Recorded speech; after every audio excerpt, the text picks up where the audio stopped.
동아일보는 지난해 일본이 슈퍼엔저 영향으로 경제 성장률은 한국을 앞질렀지만 국내 규모는 독일에 밀렸다고 보도했습니다. 지난해 일본의 경제 성장률이 1.9%를 기록하면서 25년 만에 한국을 앞질렀습니다. 엔화 가치가 큰 폭으로 떨어지면서 가격 경쟁력을 갖춘 기업 수출이 크게 늘어났기 때문입니다. 반면 엔저로 인해 달러로 환산한 명목 국내 총생산 GDP는 4조 2천억 달러로 독일에 밀려 세계 4위로 떨어졌습니다.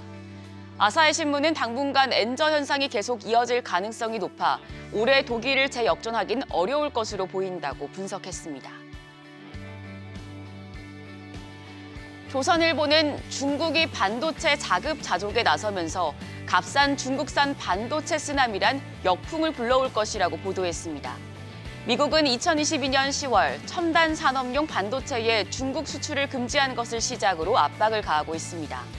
이에 중국은 외국산 반도체 제조 장비를 미리 대량 수입하고 자국 기업을 위한 대규모 펀드를 조성하는 등 국가적인 대응에 나섰습니다.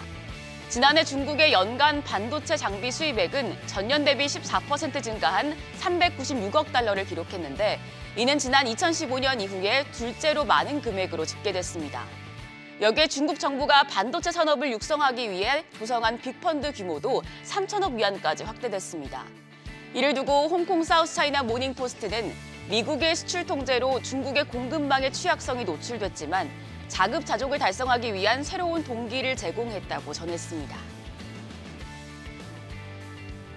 계속해서 한국경제신문은 올해 국내 기업들이 글로벌 최저 한세 폭탄을 맞을 전망이라고 보도했습니다. 글로벌 최저 한세는 경제협력개발기구 OECD가 주도해 마련한 초국가적 조세 포탈 방지 협약입니다. 해외 자회사의 실효세율이 최저 한세인 15% 이하면 모기업이 본국의 차익을 세금으로 부담해야 합니다. 글로벌 최저 한세 도입으로 국내 기업 중 미국 인플레이션 감축법 IRA에 따른 보조금 규모가 가장 큰 LG화학이 세금 폭탄을 가장 크게 맞을 전망입니다.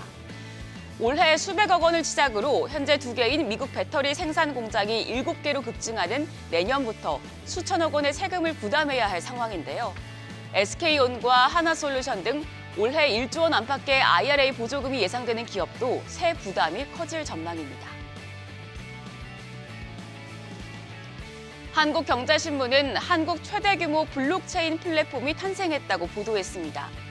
네이버 관계사인 라인과 카카오가 각각 개발한 블록체인 플랫폼의 통합을 결정했습니다.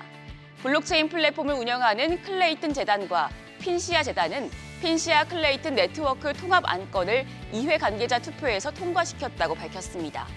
두 플랫폼의 시가총액 합산액은 1조 5천억 원 선으로 아시아 블록체인 시장의 영향력이 확대될 전망입니다. 두 재단은 올해 2분기까지 블록체인 생태계를 통합한 뒤 아랍에미리트 아부다비에 통합재단을 설립하기 위해 태스크포스를 운영하기로 했습니다. 동아일보는 블룸버그 통신을 인용해 세계 500대 부호가 올해 들어 번 돈의 96%가 AI 관련 자산에서 나왔다고 보도했습니다. 블룸버그가 전 세계 부호의 재산을 집계하는 블룸버그 억만장자 지수 순위입니다. 올해 1월부터 약 한 달 반 동안 AI로 가장 많은 돈을 번 부자는 메타의 저커버그 CEO였습니다. 올해 늘어난 AI 관련 자산이 371억 달러에 달했고요. 2위는 196억 달러를 번 젠슨 황 CEO, 3위는 161억 달러를 번 제프 베이조스 아마존 창업자가 각각 차지했습니다. 블룸버그는 엔비디아 주가가 고공행진하고 있다며 500대 부호 중 최대의 승리자는 젠슨 황 CEO라고 설명했습니다. 한편 AI 산업의 화랑은 신규 부호를 대거 탄생시켰습니다. AI용 고성능 컴퓨터를 제조하는 슈퍼 마이크로 컴퓨터의 공동 창업자 찰스 리앙의 재산은 지난해보다 3배 늘어난 현재 62억 달러를 기록했고 AI 데이터 분석업체 팔란티어 테크놀로지의 알렉스 카프 공동 창업자가 보유한 팔란티어 주식도 7일 하루 만에 31%가 올라서 28억 달러가 됐습니다. 마지막으로 중앙일보는 미국에서 코로나19를 계기로 확산한 재택근무가 경기 선순환을 이끌고 있다고 보도했습니다. 워크프롬홈 리서치에 따르면 현재 미국에서 풀타임 재택근무를 하는 근로자 비중은 28.8%에 달합니다. 재택근무로 시간적 여유가 생긴 근로자들이 다양한 여가 활동 등으로 소비를 늘리자 최근 미국의 경제 지표가 비교적 견조한 흐름을 보이고 있다는 해석이 나옵니다. 세계적인 컨설팅 기업인 PwC는 재택근무가 근로자 연봉의 8% 인상과 같은 효과를 창출한다는 연구 결과를 내놓기도 했습니다.